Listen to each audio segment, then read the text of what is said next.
Hi everyone, welcome back. Hope you guys are having a great day. So this is a clip from a previously recorded video. This is a much shorter clip of it. But as always, not financial advice, for entertainment only. Do your own research. And I'm invested in closing companies. And if you enjoy this type of content, hit the like button, subscribe, helps me out tremendously. And let's get into the clip. So finally, we got CORZQ. CORZQ is going to be an easy one. They don't provide a lot of data here. It's going to be pretty easy. So self-mining for them for the month of May. CORZQ self-mining operations produced 1,314 Bitcoin in May. Total potential self-mining hash rate of 14.9.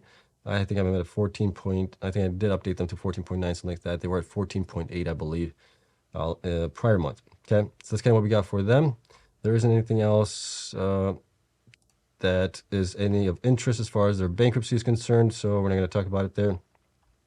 Let me see. The company powered down its data center operations on several occasions. Curtailments in May totaled 3,696 megawatt hours. Okay, so they did curtail a little bit here, and that might be the results that we're seeing here in their numbers. So if we look at CORZQ, where are they? Right there. CORZQ has 376 million shares outstanding, market cap of 131 million right now. Let's see here, 1 week performance, they're down 1.07%, 4 weeks they're up 2.5%, 8 weeks are down 20.4%, and then 12 weeks they're up 1.48%. So they've been kind of a lackluster performance here in the last 12 weeks. Bitcoin's produced, you can see here that they were at 1126 in April. Nice jump here in May. This is contributable to the transaction fees from Bitcoin. This helped them out tremendously here because their hash rate didn't grow that much to warrant this, and it's based on the transaction fees. You can see that they mined 188 Bitcoins more than in April.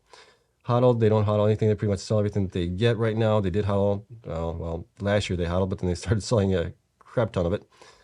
BTC per exahash efficiency actually came up here to 88.14, which is really good for them. BTC sold, you can see that as well.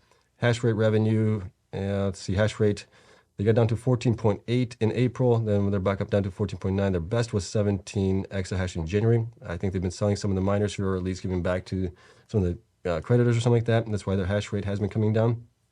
And you can see their revenue here has been kind of all over the place here ever since December. They were up to a high of 35.4 million in March, and then down to 32.4 in April. Now they're up to 36.13, so that definitely helped them out, but it's still not high as it was back in May of last year. Pretty close to it, but not beating it. Hash rate difference, you can see how much hash rate they've been adding and then subtracting here the last couple months. BTC sold value, you can see that they sold 143 million in June of last year, and then they've been constantly selling around 30, it's been actually increasing here. 24 here, 24, 30, 31, 35, 32, 36 million that they've been selling each month here.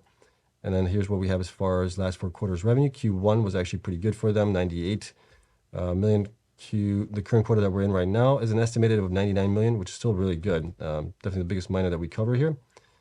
And then looking at as far as institutions are concerned here, institutions decreased a lot. So this was actually a surprise. We have seen them coming down a little bit here, but this was definitely a big decrease here. So they went to 31 institutions from 99. Shares went to 18.7 million from 46.2 million. And then percentage owned went down to about 5% from 12.3%. So big drop there. As far as analysts' price targets for them, they still have 1 hold rating for them with a price target of $1 for the high, 75 for the average, and 50 cents for the low. Okay. Going down to the actual miners where we have here, I added some miners here to get them back up to the 14.9. Those were all still running at 31 days, it looks like. And based on that, they had about 9.81% increase from the transaction fees. Okay, and you can see that here. And that's still kind of low compared to where, it's pretty close to where CleanSpark. CleanSpark was at 12 something. So this leads me to believe that they did curtail, which they reported they curtailed a little bit. So they would have been down to maybe 30 days or something like that. That might have gotten them closer to the 12% or right around there. Okay, or at least maybe like 30 and a half days or something like that. Okay, so that's the numbers that we do have for them. So we are at 36.134 million here, and that's equals the number here, which is Bitcoin average price for the month of May, multiplied times the BTC that they generated. And that gets us pretty close to it as well. So currently, they are looking to make about 99.6 million this current quarter that we're in, which is estimated. Last 3 quarters are reported and accurate, so that's 252.9 million in revenue. So combined, we're looking at 352.5 million in revenue for the last, well, current quarter, last 3 quarters. Looking at 50% net income if we use the PE of 10.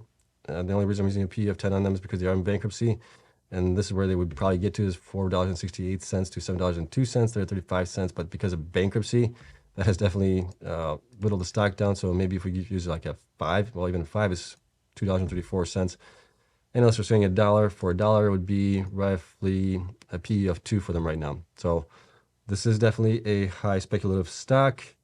Depending on whether or not they can get out of this bankruptcy or not will definitely depend on where the stock price goes in the future. Okay, so don't bet more than you're willing to lose on this one because you might get wiped out in bankruptcy proceedings and everything else. Other than that, there's not much to say for them. I wish them all the best as far as getting out of bankruptcy and for the shareholders as well. Other than that, they grew tremendously in the last year. Kind of grew, I think, maybe a little too fast, too high, too quickly to get to where they are. Now they're in trouble with bankruptcy, obviously. And maybe once they get out of this, we'll see if they have any growth left beyond where are they at right now. Future hash rate is supposed to be 17.1. I mean, we pretty much reached that back here, 17 in January, and it's been coming down. So I don't expect them to get above where they are right now. Maybe a little bit here, but not much, depending if they do anything. I don't think they'll be buying any miners. I think they're just trying to pay off the debt that they do have currently. So that's a tough one for them. The only thing that they are doing is maybe installing some more hosting clients. Okay. But that's it. Let me know what you guys think of this one. Obviously, the spreadsheets are going to be available to my Patreon members later on tonight. I'll get those updated for them. So thank you to everyone there. Also, thank you to all the YouTube members. I'll give you guys the print screens of these either tonight or tomorrow sometime. I'll get those posted on the channel. And then other than that, I think that's it that we have to talk about. Obviously, we'll see what happens with Bitcoin going forward.